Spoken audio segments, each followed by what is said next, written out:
So far, I've been giving you compound linear inequalities to solve, and then you have to plot them on a number line or write it out in interval notation. In this video, we're going to be working backwards.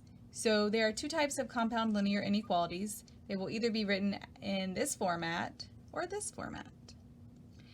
For this format that's on the left-hand side, that would be if we shaded in the center of two numbers.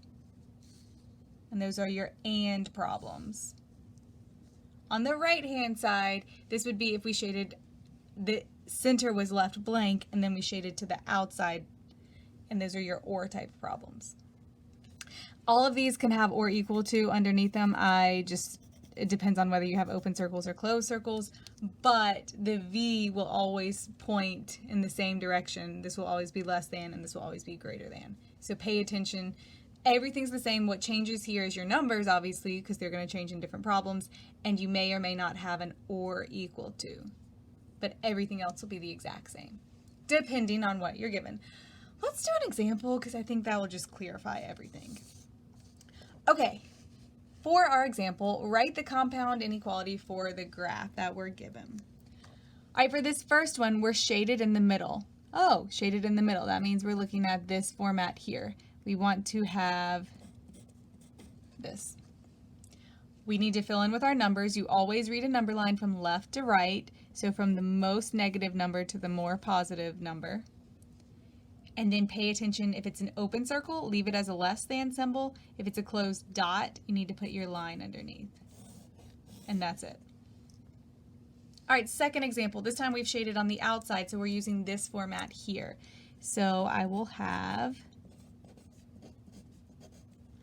All right, fill it in with your numbers. You read from left to right on a number line. So -5 goes here and 2 goes here. As long as your number line's drawn correctly, you're just straightforward copying from your number line.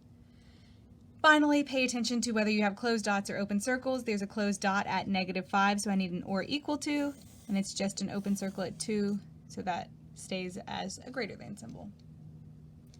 All right, last example, I shaded on the outside, so again, we're using the same format here. Fill in your numbers as you read from left to right on a number line, so -1 and 2. And they're both closed dots, so I need an or equal to for both of these. Done. Let's translate some sentences into linear inequalities. What if we had 7 is greater than or equal to W and 0 is less than or equal to W?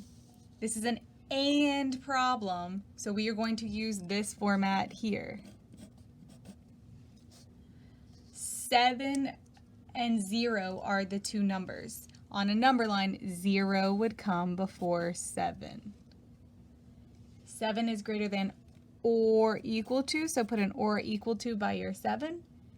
And 0 is less than or equal to, so put an or equal to with your 0.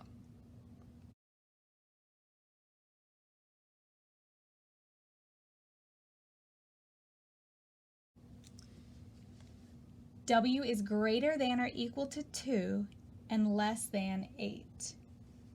This is an AND problem, so we're going to use that same format we just used.